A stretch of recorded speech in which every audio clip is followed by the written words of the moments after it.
Partai Demokrat itu nggak bisa lepas dari tuduhan kasus korupsi Hambalang. Karena apa? Karena masih ada Ibas di sana gitu. Sampai kapanpun kalian mau bikin pembenaran atau pembelokan fakta seolah-olah Pak Jokowi yang membuat sengaja tidak melanjutkan pembangunan Hambalang, ya itu nggak akan bisa terjadi karena masalah kita itu Ibas gitu.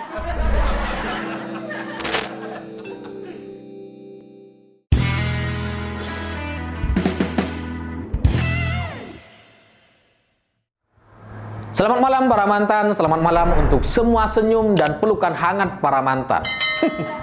Percayalah bahwa sampai kapanpun kita akan selalu ingat dengan pelukan hangat itu. Sekarang hingga puluhan tahun mendatang, tersimpan rapi dalam ingatan dan kadang sampai terbawa mimpi. Itulah yang disebut sebagai kenangan. Nah, Demokrat dan Hambalang itu sama kayak pelukan mantan gitu. Susah dilupakan, mustahil untuk dilupakan. Maka ketika semua video-video saya membahas soal Demokrat, soal mantan gitu. Ya iyalah, pakar mantan bahasnya soal mantan gitu ya. Itu semuanya, sekalipun saya lagi gak bahas Hambalang, gak menyebutkan Hambalang sama sekali, tapi komentar-komentar netizen selalu soal Hambalang. Jadi apapun yang dikatakan oleh Demokrat, kritik apapun yang disampaikan, entah itu PPKM, Covid, ekonomi, HAM, pelanggaran HAM, kemudian radikalisme, dan semuanya yang disampaikan oleh Demokrat itu akan selalu mentok dengan Hambalang. Netizen, masyarakat akan selalu mengingatkan Demokrat dengan Hambalang. Ini lucu gitu. Entah kapan kita bisa sepakat soal ini, saya nggak tahu gitu. Tapi silahkan Anda periksa komentar-komentar di video-video sebelumnya gitu. Selalu soal Hambalang. Maka nampaknya beberapa kader Demokrat mulai menyadari ini, mulai menyadari betapa beban moral sejarah seorang SBY ini sangat kelam gitu dan harus diselesaikan ini gitu. Dan makanya ketika beberapa belakangan ini Partai Demokrat begitu kritis terhadap pemerintah, kemudian disampaikan dibalas dengan komentar Hambalang oleh netizen, beberapa kader ini mulai coba membelokkan, coba membuat sejarah baru, coba membuat sebuah fakta baru. Lucu-lucu gitu faktanya. Herzaki Mahendra mengatakan bahwa ini ketua Badan Strategi Komunikasi Partai Demokrat. Dia bilang bahwa pembangunan ini bisa diselesaikan, bisa dilanjutkan oleh pemerintahan Pak Jokowi, tapi itu nggak dilakukan dan sengaja dibuat candi. Yan Harahap juga bilang seperti itu. Ini sudah diserahkan kepada pemerintah. KPK sudah menyerahkan Hambalang kepada pemerintah, tapi pemerintah juga belum melaksanakan, belum membangun ini, belum menyelesaikan kasus Hambalang ini, proyek Hambalang ini. Dan itu ya yang bikin mangkrak ya Pak Jokowi menurut mereka gitu. Ada lagi yang lebih lucu. Wakil Sekjen Partai Demokrat Renanda Baktiar mengatakan, waktu di zamannya Pak SBY, Hambalang ini nggak selesai, bukan karena nggak selesai. Mulai nih tata bahasa gitu ya. Tapi karena waktu itu tidak bisa dilanjutkan karena ada kasus hukum, kata dia. Seandainya bisa dilanjutkan mungkin ya bisa selesai gitu. Nah, si Renanda Baktiar mengatakan sekarang kan sudah diserahkan kepada pemerintah dan pemerintah bisa membangun Hambalang ini sampai selesai. Maka ketika nanti di tahun 2024 misalkan Hambalang ini belum selesai, maka kita tahu siapa yang bikin mangkrak. Jadi mereka ini coba menuduh kepada Pak Jokowi yang tidak mau bekerja, yang tidak mau melanjutkan proyek pembangunan Hambalang ini, dan lalu menuduh bahwa Jokowilah yang membuat Hambalang ini mangkrak. Ini perlu diluruskan gitu, karena ya lucu ya nggak masuk akal. Ya entahlah, kader-kader Demokrat ini entah bodoh, entah gila, nggak ngerti saya, nggak ngerti bedanya gitu. Karena begini, sejarahnya kasus ini kan terjadi di tahun 2011 ketika kasus korupsi ini terjadi. Nah, di tahun 2011 Pak Jokowi masih wali kota Solo. Wali kota Solo, nggak ada hubungannya sama Hambalang gitu. Itu satu. Nah, Hambalang tidak selesai dan kemudian mangkrak seperti sekarang, itu bukan karena tidak dilanjutkan oleh Pak Jokowi, bukan gitu. Tapi karena kasus ini, pembangunan ini dikorupsi sama Partai Demokrat. Seandainya tidak dikorupsi, ya udah selesai pembangunan ini. Di tahun 2012 udah selesai gitu, selesai pembangunannya. Toh anggarannya ada, uangnya ada, tapi uangnya dikorupsi. Itu faktanya. Ini sejarah yang harus kita luruskan dulu gitu. Jangan kemudian dituduh-tuduh kepada orang yang tidak terlibat dan nggak tahu sama sekali. Pak Jokowi ini tahun 2011 sekali lagi masih wali kota Solo. Kok malah mau dianggap sebagai orang yang bikin mangkrak Hambalang sih gitu ya. Bahwa memang di tahun 2016 KPK menyerahkan kepada pemerintah, ya itu faktanya memang gitu. Tapi kan sebagai sebuah barang, sebagai sebuah aset yang diserahkan, kita sebagai pemilik ya bebas mau mengapakan gitu. Mau dilanjutkan pembangunannya, mau dibiarkan, mau dialih fungsi jadi bangunan yang lain, bebas gitu. Terserah pemerintah, terserah presiden gitu. Bahkan meskipun Pak Jokowi misalkan setelah ini dijadikan kandang kambing, kandang sapi, atau kandang kerbau yang lebih monumental atau lebih bermanfaat bagi masyarakat misalkan, ya itu terserah Pak Jokowi dong, dan terserah pemerintah gitu. Karena ya punya pemerintah, ya prioritas orang berbeda-beda gitu. Misalkan kita juga sama-sama punya uang 100 juta nih. Anda punya 100 juta, saya juga punya 100 juta. Sebagai orang yang punya uang, sebagai orang yang punya hak dalam menentukan apapun itu dalam hidup kita, ya bebas-bebas aja gitu. Nah sama Pak Jokowi juga sama. Pak Jokowi kalau melihat ini tidak layak untuk dijadikan wisma atlet atau sport center, ya bebas untuk tidak dilanjutkan. Tidak ada kewajiban atau beban bagi Pak Jokowi untuk harus melanjutkan pembangunan ini gitu. Nggak harus. Karena apa? Karena pembangunan ini juga bermasalah kalau kita ingat gitu. Masalah ada di masalah soal lahan yang tidak legal waktu itu. Dan kemudian soal pembangunan di atas lahan ini juga diragukan keamanannya menurut badan ekologi nasional gitu.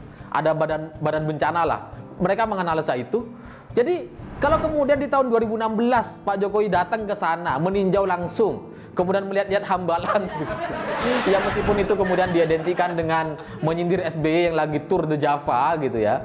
Ya tapi tetap aja Pak Jokowi harus melihat dulu ini gimana sih sebenarnya permasalahan ini bisa diselesaikan atau enggak gitu ya. Kalaupun niatnya Pak Jokowi mau menyelesaikan, tapi misalkan di lapangan nggak sesuai, tidak layak untuk dibangun begitu, ya nggak bisa dilanjutkan kan gitu. Karena pembangunan Hambalang ini mahal anggarannya gitu. Kalau ini mau dilanjutkan sebagai sport center, itu masih butuh ratusan miliar lagi untuk dianggarkan. Dan itu kan mahal gitu. Lebih baik kan Pak Jokowi bikin tol, bikin bendungan, bikin irigasi air, itu lebih bermanfaat bagi masyarakat dibanding bikin bangunan yang entah deh ini mau kita butuhkan atau enggak gitu. Itu masih meragukan. Selain itu, pembangunan ini kan awalnya juga sangat bermasalah gitu. Ketika tahun 2005 sampai 2009, ini kan bangunan sebenarnya rencana awalnya itu adalah sekolah olahraga. Sekolah olahraga dengan bangunan sederhana 2 lantai. Itulah kenapa kemudian di tahun itu tuh kita cari tempat-tempat yang strategis seperti Hambalang, kemudian Cibinong, Tangerang, dan beberapa tempat yang lain. Tapi dipilihlah Hambalang. Sekali lagi, peruntukannya adalah sekolah 2 lantai. Sekolah olahraga. Tapi kemudian ketika tahun 2009 Pak SBY menang, begitu jumawa menjadi partai penguasa, partai dengan nilai tertinggi suaranya di nasional 20% lebih gitu ya. Dan Pak SBY sudah 2 periode, maka muncullah kasus-kasus korupsi besar-besaran di tubuh Partai Demokrat dan negara gitu. Itulah kemudian yang semula dari sekolah olahraga dengan anggaran 125 miliar kemudian naik drastis menjadi 2,5 triliun rupiah. Sampai orang yang bikin master plan pembangunan ini, yang bikin master plan, saya lupa namanya gitu. Tapi saya ingat namanya. Orang yang bikin master plan pembangunan 120 miliar untuk bangunan sekolah pendidikan olahraga ini, itu mengundurkan diri. Karena nggak mampu gitu melihat uang anggaran dari 125 miliar untuk lahan 30 hektar mau dibangun sampai anggaran 2,5 triliun. Ini gimana gitu? Gimana ceritanya gitu? Mau dibangun semewah apa bangunan ini menurut dia gitu. Jadi karena dia nggak kuat mengundurkan diri, takut. Takut terjerat korupsi gitu. Dan bener aja, baru setahun ketika ini dianggarkan, langsung terjadi korupsi besar-besaran. Dan bagi saya, terus terang sebagai pakar mantan, saya punya definisi yang berbeda. Hambalang ini bukan kasus pembangunan, bukan proyek pembangunan yang dikorupsi, bukan. Hambalang ini adalah proyek korupsi yang sebagian uangnya dijadikan bangunan. Ini beda gitu ya. Itu sama kayak kita makan nasi, kalau normalnya gitu kan, kita makan nasi ada lauknya sedikit, lauknya ada porsi dikit lah gitu ya, ada daging, ikan, ayam gitu ya. Nah ini kebalik gitu.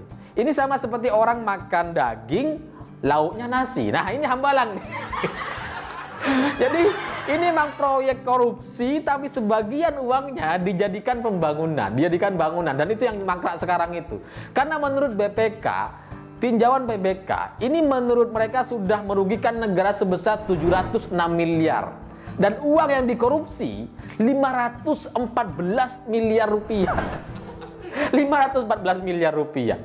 Dan itu yang kemudian membuat 32 perusahaan terlibat kasus korupsi ini, dan semua elit Partai Demokrat waktu itu masuk penjara gara-gara kasus korupsi ini.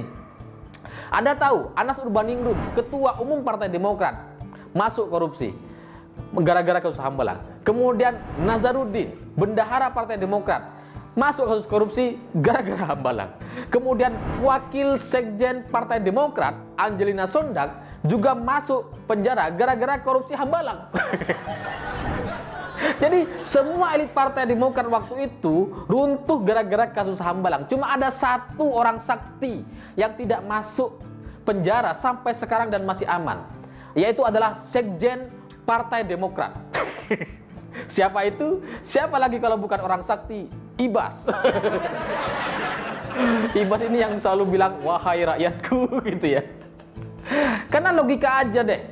Dari ketua umum, bendahara, wakil sekjen masuk semua karena kasus korupsi. Masa iya sekjennya nggak masuk gitu? Kan nggak masuk akal gitu. Masa iya sekjennya nggak masuk sih gitu, ketika semuanya masuk gitu. Selain itu, dari Angelina Sondag, Anas Urbaningrum, Nazarudin, Yulianis, dan beberapa orang saksi lainnya sepakat mengatakan bahwa Ibas terlibat, Ibas dapat uangnya, dan saya mengantarkan uang kepada Ibas 200.000 US dollar.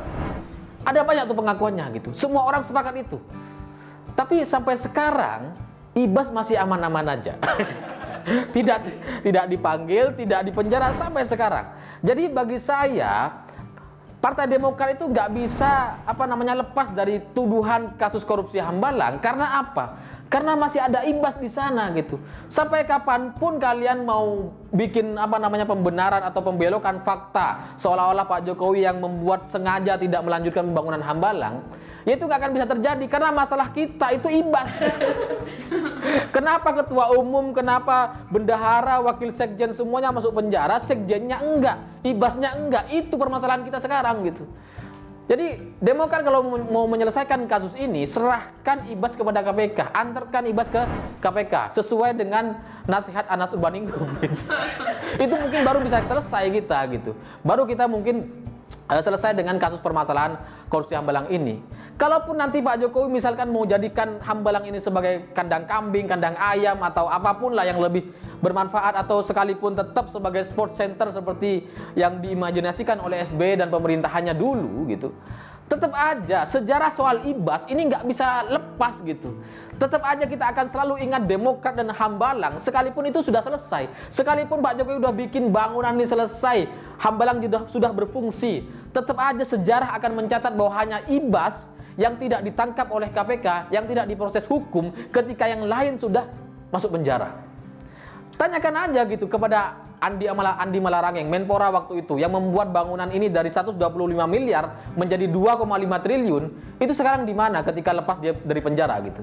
Ketika dia keluar dari penjara, dia ada di mana? Menjadi pengurus Partai Demokrat lagi. Apa tujuannya? Apa tujuannya gitu? Partai Demokrat menerima mantan koruptor yang menjelekkan nama dia, yang kemudian membuat Partai Demokrat amburadul dan hancur lebur gara-gara korupsi Hambalang, tapi sekarang diangkat menjadi pengurus partai, majelis tertinggi partai. Ini artinya apa gitu? Itu coba dijelaskan deh. Apakah untuk melindungi Ibas sang pangeran di sana, atau gimana gitu? Kita kan nggak tahu. Nah ini bagi saya, Demokrat ini nggak bisa lepas dari itu karena ya masih ada masalah internal mereka. Yang koruptor mereka masih diangkat sebagai pengurus partai, yang dicurigai sebagai koruptor masih aman-aman aja di sana karena anak SBY begitu. Dan kita juga bukan orang yang bodoh ketika melihat Ibas yang begitu berpengalaman di politik, menjadi anggota DPR, menjadi sekjen partai, punya pengalaman banyak di politik. Tapi sekarang ketika Demokrat menurunkan tahtanya dari SBY kepada anaknya, kenapa bukan Ibas yang dipilih? Kenapa? Ya karena Kasusnya banyak banget. Karena kalau Ibas yang jadi, bisa dibuka semua kasus-kasusnya. Makanya kemudian dipilihlah AHY yang lebih hijau, yang lebih nggak tahu politik, yang lebih bersih dibanding Ibas, supaya kalau ada masalah tidak sampai melibatkan pimpinan partai atau ketua umum partainya. Itu maksudnya kan. Saya nggak nuduh, ini saya lagi nanya. Ini cuma analisa. Jadi bagi Partai Demokrat, kalau Anda tersinggung, kalau merasa tidak bisa lepas dari bayang-bayang mantan, bayang-bayang soal Hambalang, ya selesaikan dengan cara yang benar, dengan cara yang sesuai gitu. Kalau masih dilindungi dan mantan koruptor masih diangkat sebagai petinggi partai, ya udahlah, selamanya ini akan selalu menjadi pelukan hangat para mantan. Saya pikir itu. Terima kasih sudah menonton. Begitulah kura-kura.